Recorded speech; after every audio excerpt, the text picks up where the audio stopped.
오늘은 그리스도 밖의 사람이란 제목으로 하나님의 말씀 함께 나눕니다.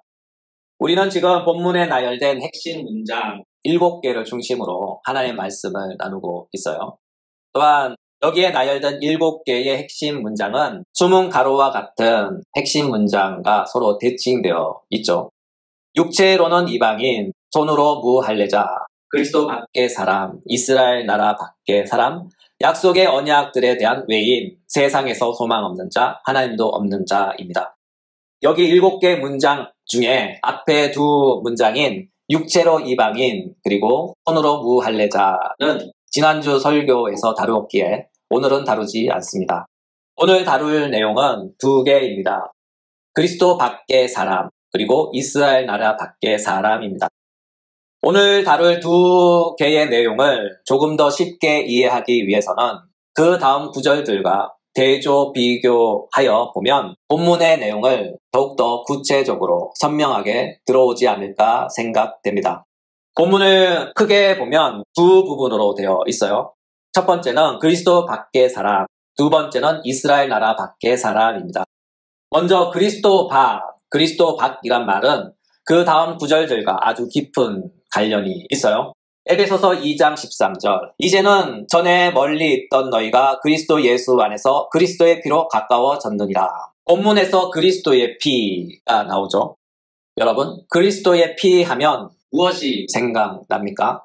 가장 먼저 떠오르는 이미지는 예수 그리스도의 십자가와 그분께서 흘리신 피죠.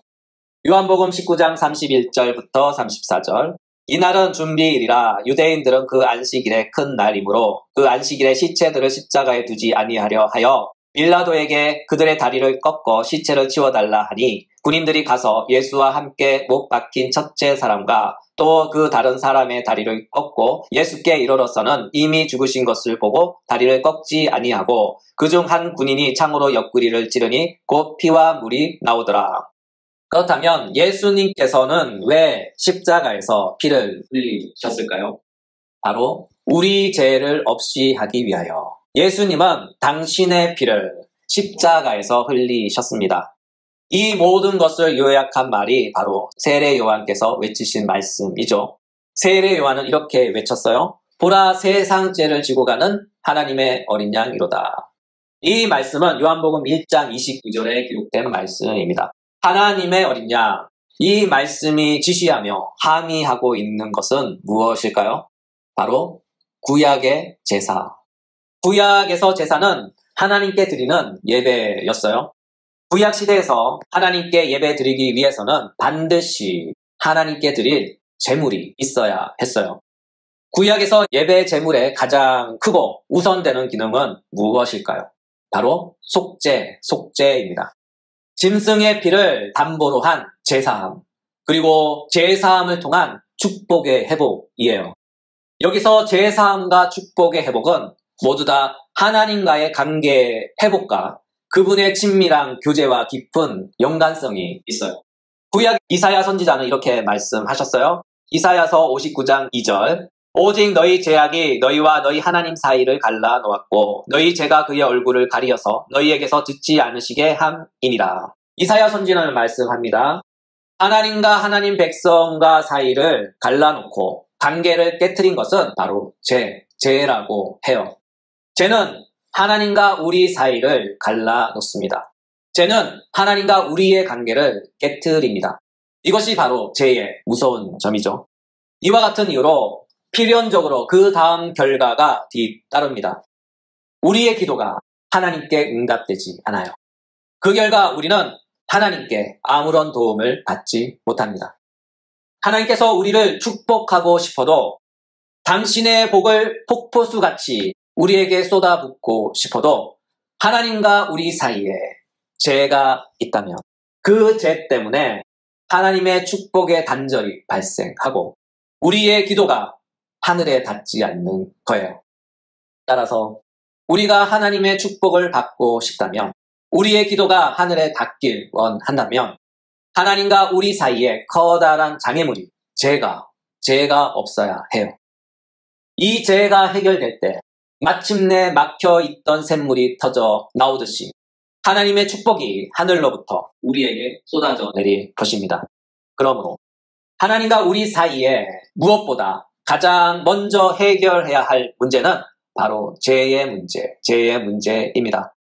이와 같은 이유로 우리 주님이신 예수님도 이 땅에 계실 때 이런 말씀을 하셨어요. 마태복음 5장 23절, 24절. 그러므로 예물을 제단에 드리려다가 거기서 내 형제에게 원망 들을 만한 일이 생각나거든 제물을 제단 앞에 두고 먼저 가서 형제와 화목하고 그 후에 와서 예물을 드리라. 우리 주님의 이 말씀의 요점은 무엇입니까? 하나님께 기도하는 사람이 죄가 있으면 그 기도는 하나님께 연락되지 않기에 그는 먼저 가서 그 죄의 문제를 해결하고 와서 기도하라 하는 우리 주님의 가르침입니다. 하나님의 백성에게 있어서 기도의 응답의 문제는 바로 죄의 문제와 깊은 관련이 있어요. 하나님과 우리 사이에 죄가 없으면 우리의 기도는 응답됩니다. 그리고 하나님의 한량없는 축복을 받아요. 반면에 하나님과 우리 사이에 죄가 있으면 우리의 기도는 하늘에 닿지 않습니다. 또한 하나님의 축복도 죄의 장벽에 가로막혀서 우리는 축복의 기근 속에서 고통을 받습니다. 이 모든 문제를 해결하는 길은 오직 하나, 하나님과 우리 사이에 죄의 문제를 해결해야 해요. 이와 같은 맥락에서 여러분께 물어보겠습니다. 하나님을 향한 기도의 입술이 무겁습니까? 하나님을 향한 기도의 입술을 막는 죄의 문제를 해결하십시오. 그러면 하나님을 향한 기도의 입술이 활짝 열릴 것입니다. 하나님은 말씀합니다. 너는 내게 부르짖으라. 내가 내게 응답하겠고 내가 알지 못하는 크고 은밀한 일은 내게 보이리라. 또한 하나님께 그토록 열심히 오랫동안 매일 밤 울부짖으며 기도했음에도 불구하고 하나님의 기도의 응답이 없으십니까? 그렇다면 하나님 앞에서 양심껏 자신을 뒤돌아보십시오. 그리고 숨겨진 죄를 찾아내십시오. 숨겨진 죄, 생각하기도 싫은 죄, 인정하고 싶지도 않는 죄들을 찾아 회개하십시오. 혹여나 이 겉면이 내키지 않는다면 다윗의 죄를 추적하시는 하나님을 생각해 보시기 바랍니다.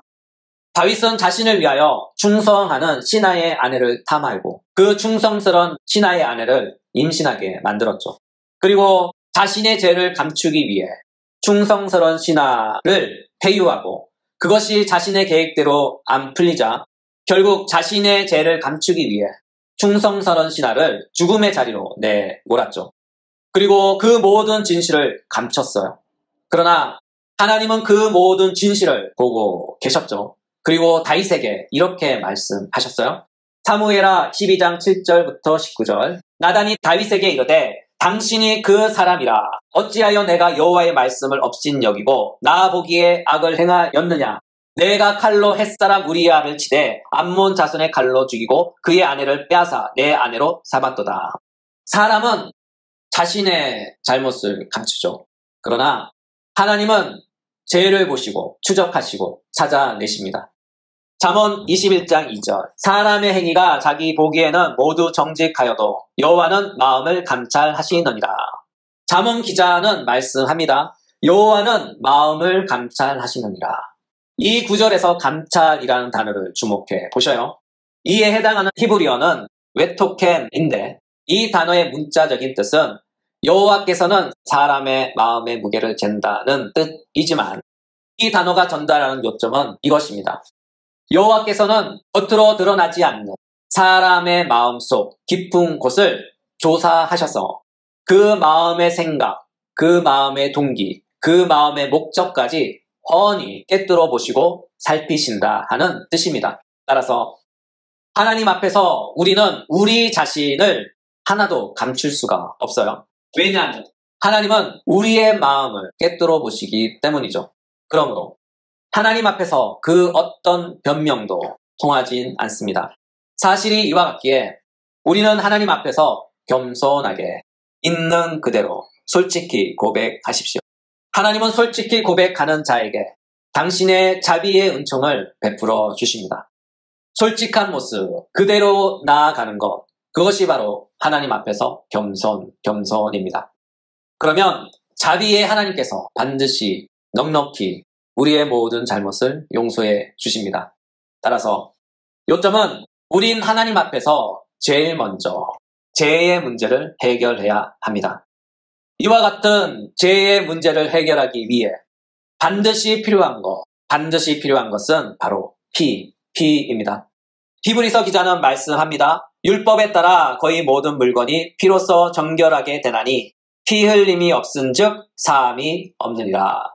여러분, 피가 죄를 사합니다. 그러므로 하나님과 우리 사이의 문제는 죄의 문제이며 이 죄의 문제를 해결하기 위해선 피가 필요해요. 이로 인해 하나님께서는 구약 시대에 피의 제사를 제정해 주신 것이죠. 피의 제사를 통해 하나님께 지은 모든 죄를 용서함 받고 관계가 회복되어 다시 하나님께 나아가 그분과 친밀한 사귐을 갖는 것입니다. 이것이 레위기서에 잘 나타나 있어요. 구약 성경의 레위기서는 크게 두 부분으로 나눌 수 있어요. 첫 번째 부분은 레위기서 1장부터 10장까지인데 여기서 다루는 것은 하나님께 나아가는 법을 다루고 있습니다. 또한 두 번째 부분인 11장부터 27장까지는 하나님과 동행하는 법, 달리 말하자면 하나님과 친밀한 관계를 유지하며 사귀는 법을 다루고 있어요. 하나님께 나아가는 법에서 구약의 5대 제사라 불리는 5개의 제사가 나오죠.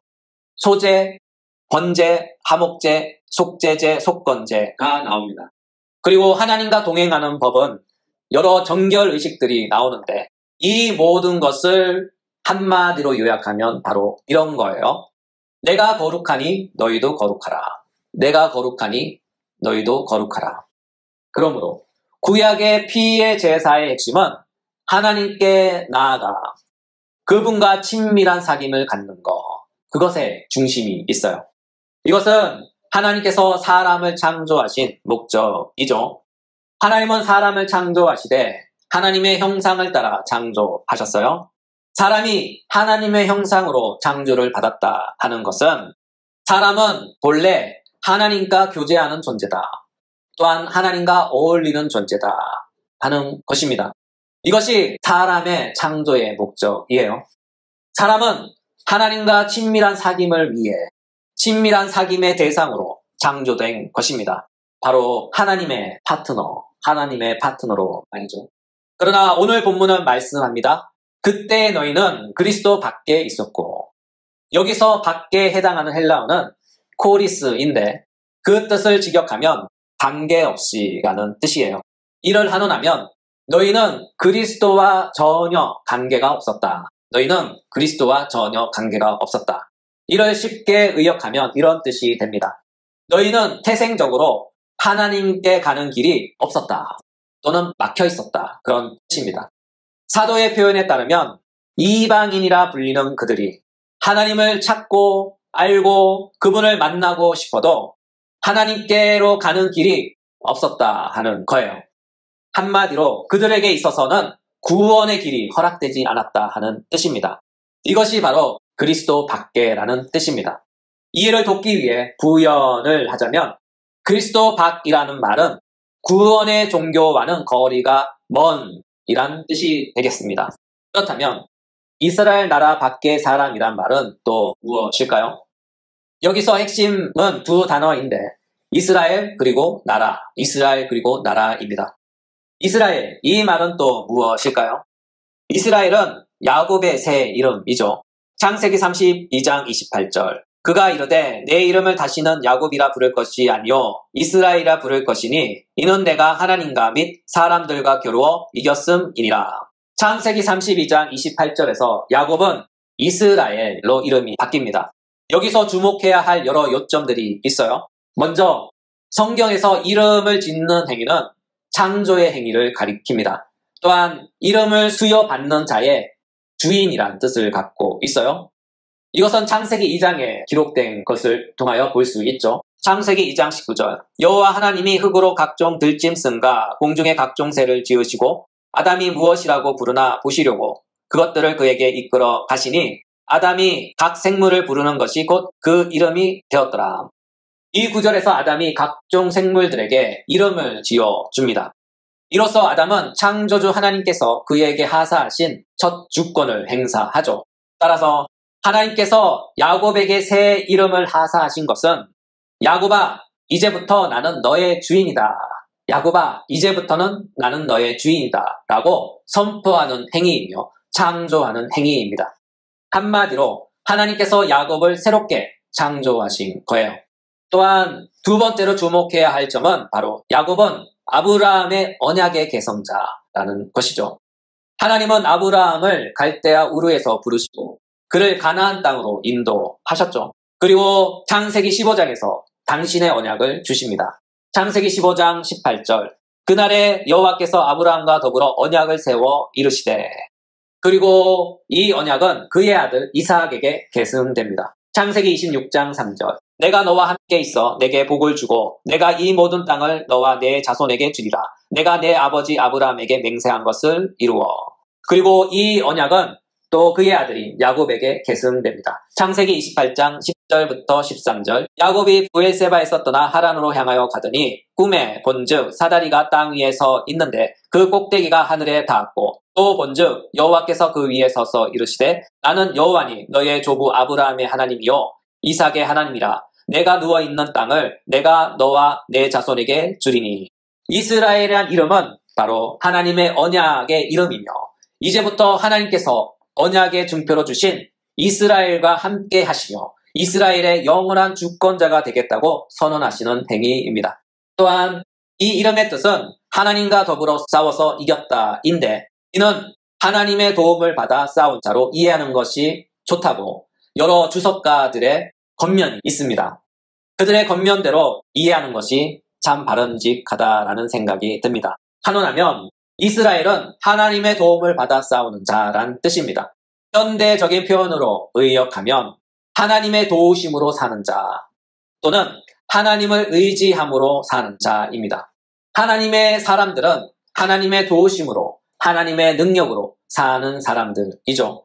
세상의 방식, 세상의 수단으로 사는 것이 아니라 하나님의 방식으로 하나님의 도움으로 사는 거예요.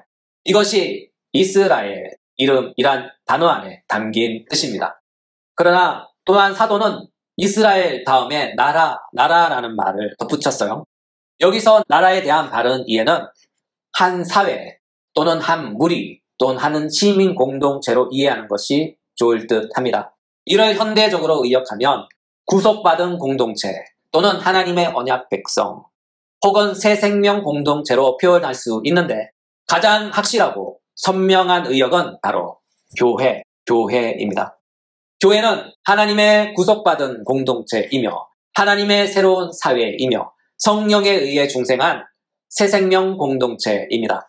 따라서 그리스도 밖에라는 말은 종교적인 영역을 뜻하고 이스라엘 나라 밖에라는 말은 사회적인 영역을 뜻합니다.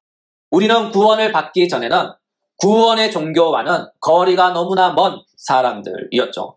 달리 말하자면 하나님께 나아가는 길이 막혀 있었던 사람들이에요. 또는 하나님께 가는 길이 허락되지 않았던 사람들입니다.